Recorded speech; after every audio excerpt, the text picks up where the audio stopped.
On va se tourner maintenant vers un partenaire également incontournable qui est l'éducation nationale, en accueillant donc, le délégué académique à la formation des personnels de l'éducation nationale, Pierre Lacaille. Bienvenue, c'est à vous. Bonjour à toutes et à tous. J'imagine votre stress à chaque changement de conférencier. Pour l'instant, tout se passe bien. Je suis ravi, Madame Desbourbous, d'avoir pu répondre positivement à votre invitation et de pouvoir être parmi vous aujourd'hui pour ouvrir ce séminaire. Alors, nous parlerons à deux voix, au nom de l'Éducation nationale. Je commencerai mon intervention pour parler plus spécifiquement de la deuxième question vive au programme de ces webinaires, à savoir comment accélérer le développement des compétences des acteurs de l'éducation garçon numérique, et mon collègue Sébastien Goulot parlera, lui, je suppose, plus spécifiquement des enjeux de gouvernance. Avant d'aller plus loin dans mes propos, je souhaiterais évoquer, comme ma collègue précédemment, le contexte sanitaire de ces derniers mois et son impact sur le fonctionnement de notre système éducatif et sur les enjeux de formation professionnelle des enseignants. Ce contexte nous a d'ailleurs conduit, dans un premier temps, à ajourner ce séminaire qui était, si j'ai bonne mémoire, initialement programmé au mois de mai, puis à finalement le maintenir aujourd'hui intégralement en distanciel. Cette organisation à distance, elle facilite incontestablement la participation de conférenciers, vous l'avez signalé, issus de différents pays d'Europe, d'Afrique, d'Amérique du Nord, et je salue leur présence à toutes et à tous, et en particulier celle de Jean-Marie Lequetelé, qui a accompagné la Camille Bordeaux il y a maintenant, je crois, une bonne dizaine d'années, autour de la mise en œuvre du socle commun de connaissances et de compétences. Je reste toutefois intimement convaincu que si les organisateurs avaient eu réellement le choix, indépendamment des contraintes sanitaires qui nous sont aujourd'hui imposées, je suis convaincu qu'ils auraient maintenu ce séminaire en présentiel. Il aurait bien entendu maintenu pour des raisons de convivialité, pour tous ces à côté qui contribuent à la pleine réussite de ce type de manifestation, comme par exemple la possibilité pour nos amis européens, africains et canadiens de découvrir la très belle ville de Bordeaux. Mais je crois aussi qu'il aurait maintenu pour les raisons qui conduisent aujourd'hui notre pays et de nombreux pays dans le monde à garder ouvert, autant que faire se peut, nos écoles, nos collèges, nos lycées, pour y accueillir les élèves et leur proposer un enseignement en présentiel. Nous vivons tous actuellement dans notre vie professionnelle à travers nos participations à des réunions de travail ou à des conférences. Être à distance, ce n'est pas être complètement présent. Je vous parle actuellement face à un écran sans véritable possibilité d'identifier à travers l'expression de vos visages certains éléments de communication non verbale qui, pour certains, comme vos sourires ou vos acquiescements, m'encourageraient à développer certains points ou, pour d'autres, vos soupirs, vos signes de lassitude me montreraient que je suis soit trop long, soit trop barbant. Comme je suis de naturel optimiste, je considère que toute situation de crise est riche d'expérience. Cette mise à distance contrainte qui nous est actuellement imposée présente au moins une vertu, celle de rappeler aux pédagogues que nous sommes tous ici réunis l'importance de ces deux éléments indispensables à toute démarche de communication ou à tout acte pédagogique, l'attention et le feedback. Quel lien, me direz-vous, tout cela peut-il avoir avec le sujet du développement professionnel des enseignants? Je vois déjà au moins deux sujets de réflexion pédagogique qui ont été particulièrement ravivés par l'expérience du confinement, ce qui a si cruellement manqué à tant d'enseignants dans le distanciel.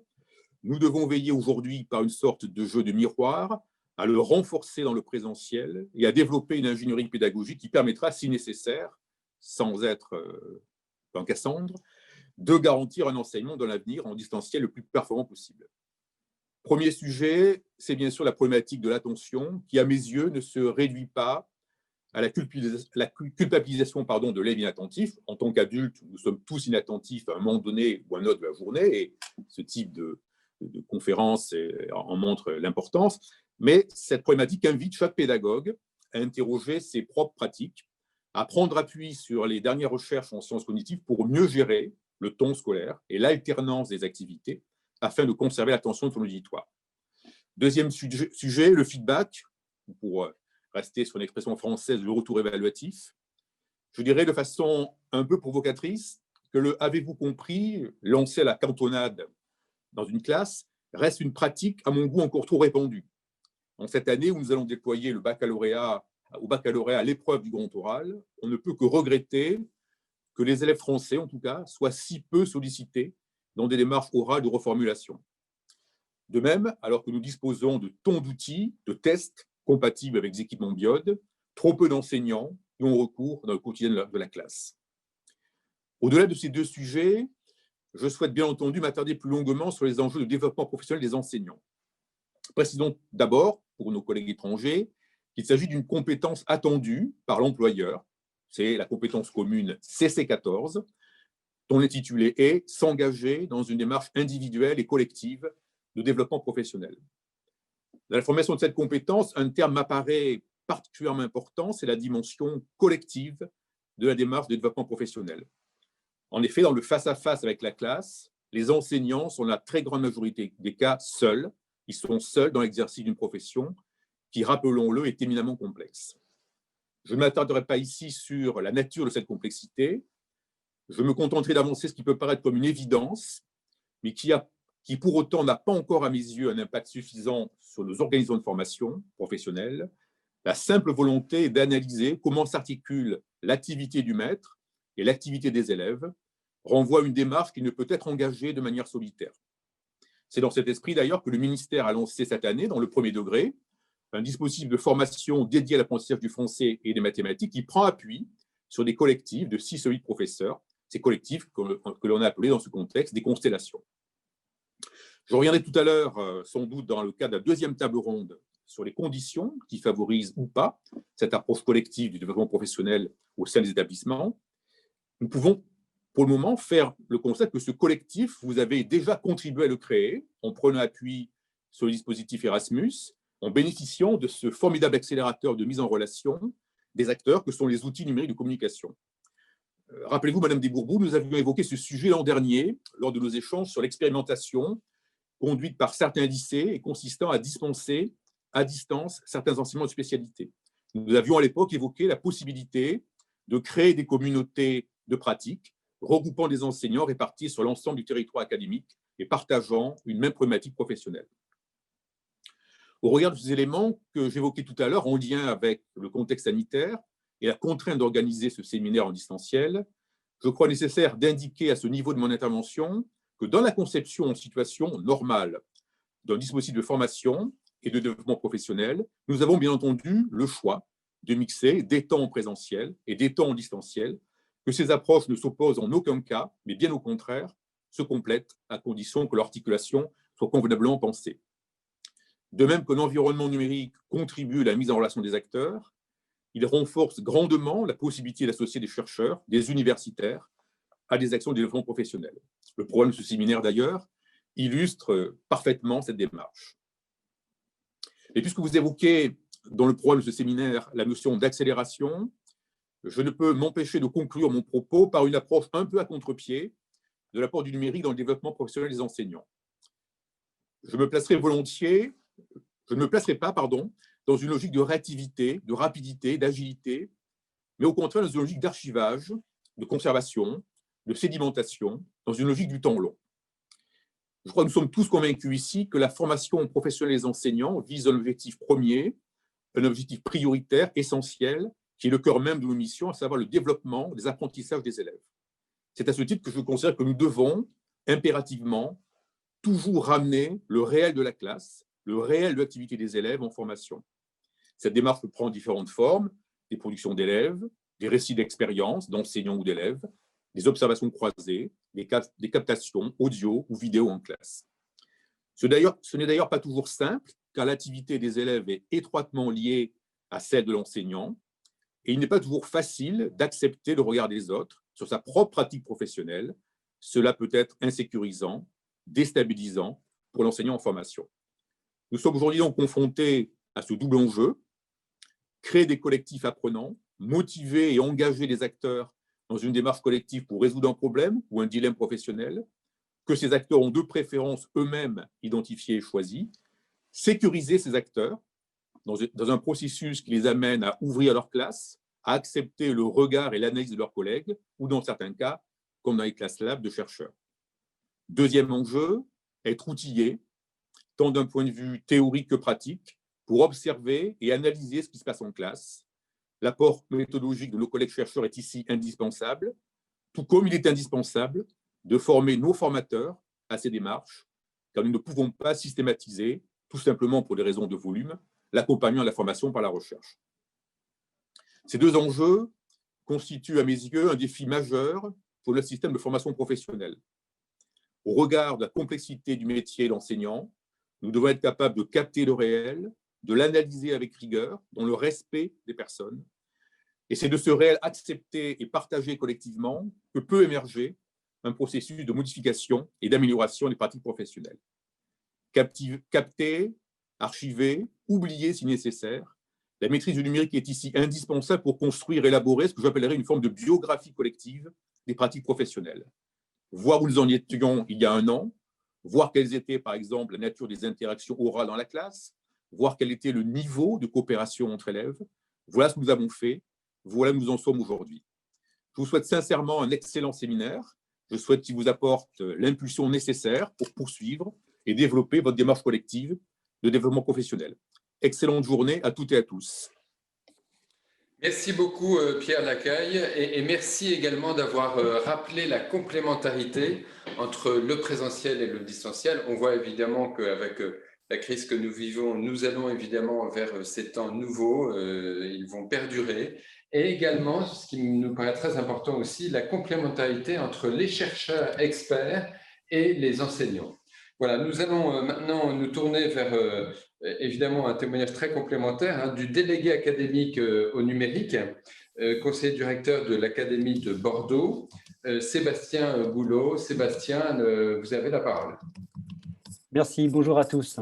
Donc, je vais en très grande partie reprendre les éléments qui ont été annoncés par le ministre dans sa conclusion des États généraux du numérique.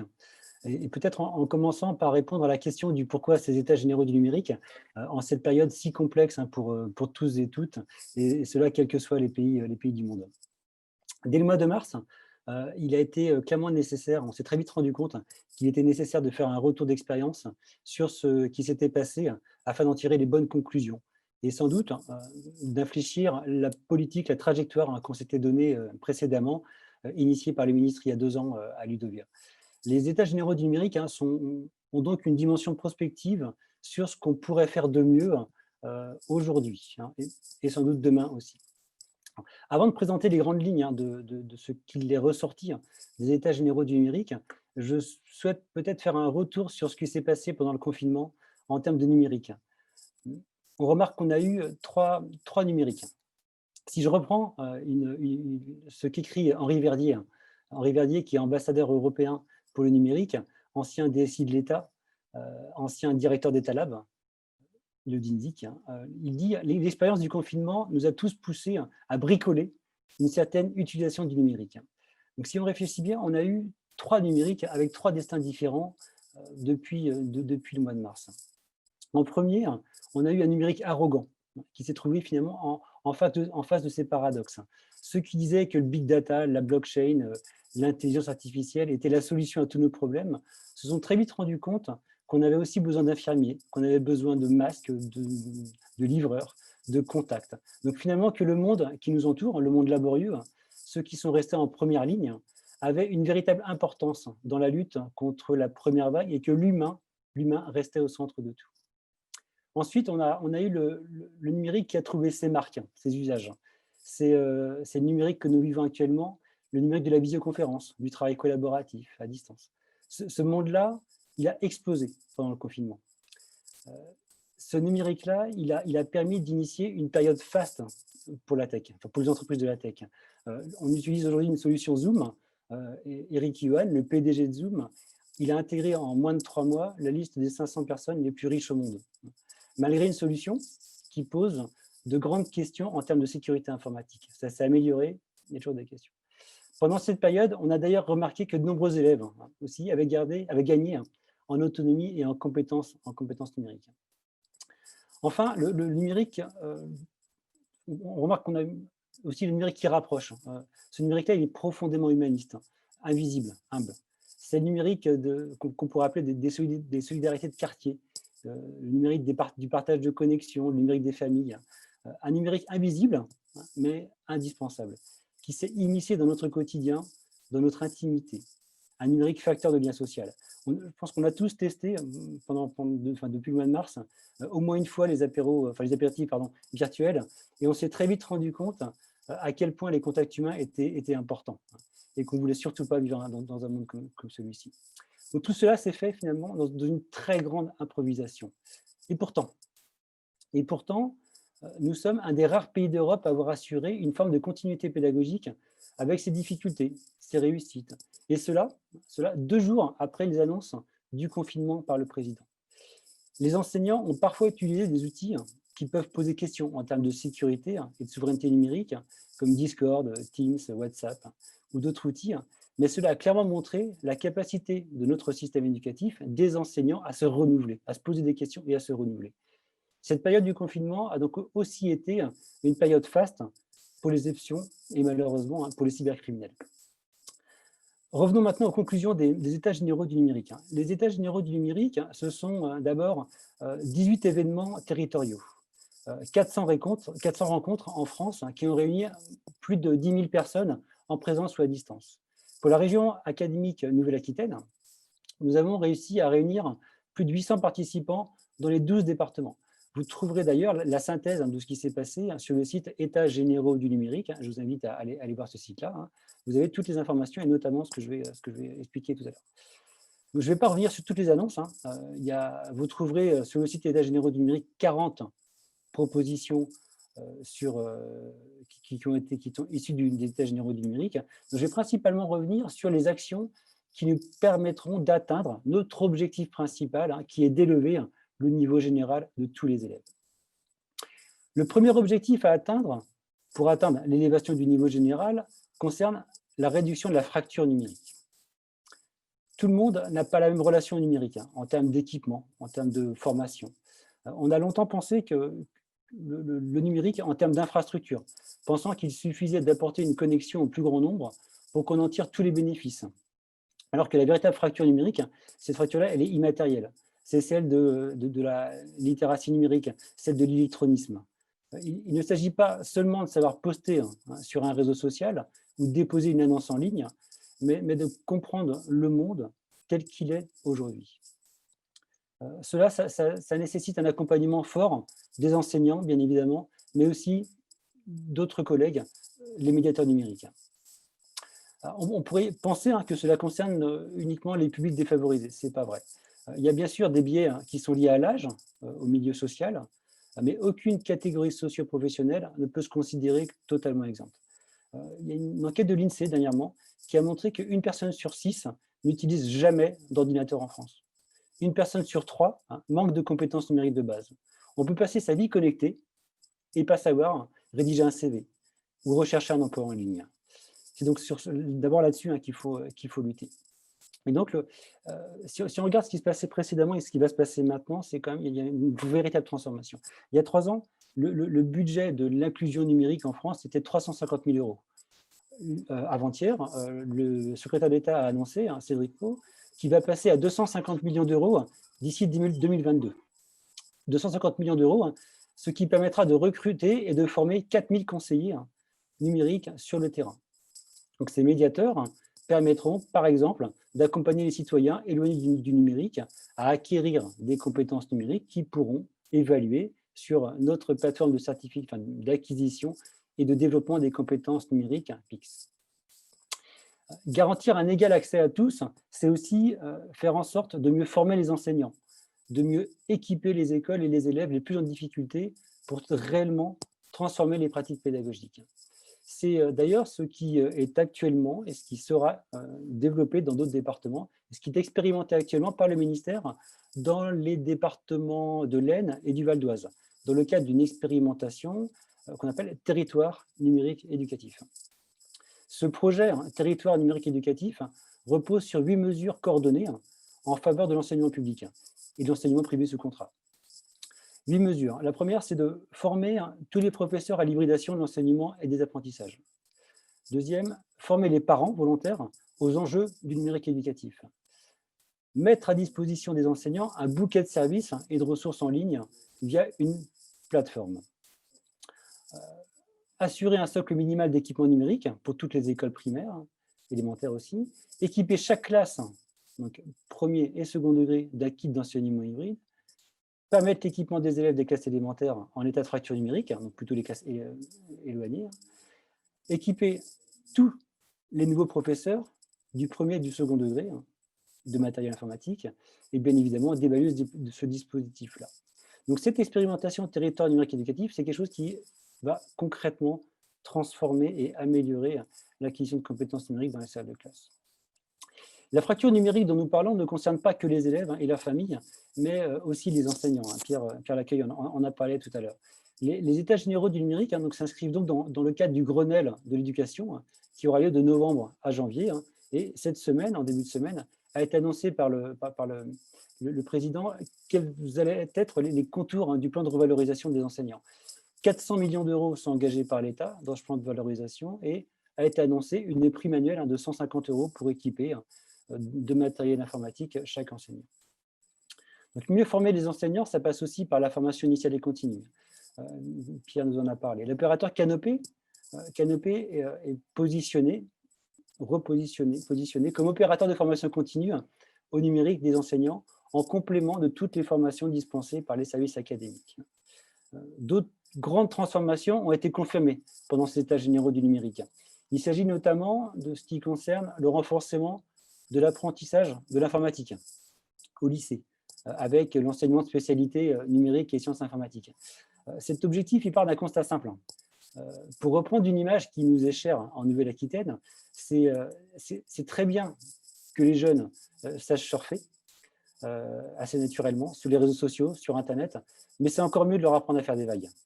Et ça, ce n'est pas une mince affaire. Pour cela, le ministère a créé un CAPES d'informatique. Il y aura sans doute bientôt une agrégation d'informatique. Cet enseignement de numérique et sciences informatiques en première et en terminale est préparé en seconde par l'enseignement systématique des sciences numériques et de la technologie. C'est une continuité, un véritable continuum du primaire au collège. Au primaire et au collège, l'enseignement systématique de l'apprentissage du code et de la programmation reste un véritable enjeu du point de vue de la culture numérique. Donc l'élévation du niveau général de tous les élèves passe, on en a parlé tout à l'heure, bien évidemment par la certification des compétences numériques de tous les élèves, qu'ils soient au collège ou au lycée. Nous partageons avec nos partenaires européens qui sont présents à même cadre de référence des compétences numériques. Mais nous avons la chance en France d'avoir eu une start-up d'État incubée par Etalab qui nous permet maintenant d'évaluer via une plateforme d'évaluer ces compétences numériques, mais aussi de se former en même temps et d'aller jusqu'à une certification de ces compétences numériques, au même titre que ce qu'on fait en langue vivante, par exemple. Alors, pour les élèves, la généralisation de la certification PIX est maintenue dans les collèges et assouplie au lycée, qui auront une année supplémentaire liée au contexte. Alors, bien évidemment, cette certification numérique, elle est aussi valable pour les parents et pour tous les citoyens. Le deuxième objectif à atteindre pour élever le niveau général ne doit pas faire oublier la dimension de protection. C'est parce qu'il y a de la protection que nous pouvons avoir une ambition pédagogique d'élever le niveau général des élèves. Cela passe entre autres par la création d'un cadre de confiance qui permet de protéger les élèves, l'ensemble des élèves. Le déploiement de nos ENT, via une notification forte, EduConnect, va dans ce sens-là.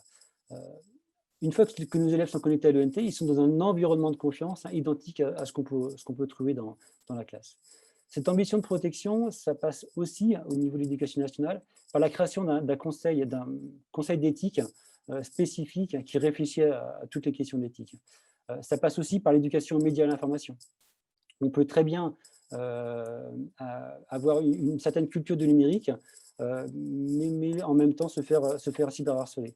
Donc il faut absolument former, accompagner les élèves à la compréhension de ce que peuvent être aujourd'hui véritablement la manipulation de l'information.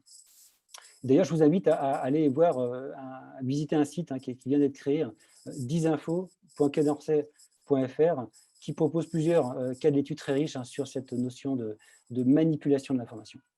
Enfin, et je terminerai par cela, le troisième objectif à atteindre pour élever le niveau général consiste à créer sur le long terme un numérique responsable et souverain.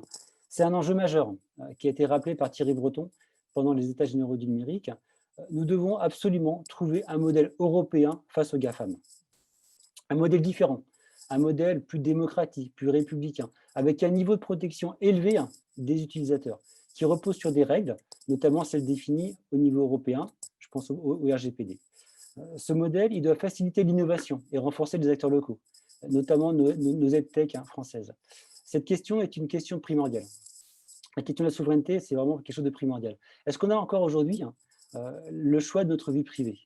De manière évidente, on n'a plus le choix si on est esclavagisé, dominé par les infrastructures dans lesquelles on travaille. Par exemple, si on prend l'exemple du développement d'une application mobile, est-ce qu'il est encore possible aujourd'hui d'innover sans permission? Aujourd'hui, dès qu'on veut innover, on est quasiment obligé d'être reconnu par Facebook Connect, d'être tracé par Google Maps, de payer par PayPal pour sécuriser ses paiements. Tout cela, bien évidemment, en validant au préalable les permissions d'Apple, de Microsoft ou de Google. Donc l'État cherche à réagir en se transformant profondément pour devenir un véritable État-plateforme. Alors cela se fait à l'aide d'utilitaires qui nous affranchissent des plateformes américaines et chinoises. Créer un numérique responsable et souverain nécessite donc la création d'un cloud de confiance européen. C'est ce qui va être fait. Ça passe aussi par la promotion de communs numériques. C'est aussi quelque chose dont on va beaucoup parler ces prochains mois. Nous devons renforcer notre capacité à échanger dans un véritable cercle de confiance. Et c'est pour ça qu'on va bientôt lancer ce qu'on appelle un data hub de l'éducation qui permettra ainsi de valoriser les données scolaires que nous produisons chaque journée. En conclusion, les États généraux du numérique ne sont qu'une étape dans le cadre du Grenelle de l'éducation. Le plan de relance va nous permettre d'engager concrètement les 40 actions des États généraux du numérique vont être engagées dès aujourd'hui. On nous a annoncé hier, entre délégués au numérique, ce qu'allait être le plan de relance. C'est 131 millions d'euros qui vont être engagés par l'État sur le numérique éducatif et 35 millions d'euros pour améliorer nos systèmes d'information. Donc, on peut vraiment dire que la transformation est en cours et sera visible concrètement dans les salles de classe dans les 2 années à venir.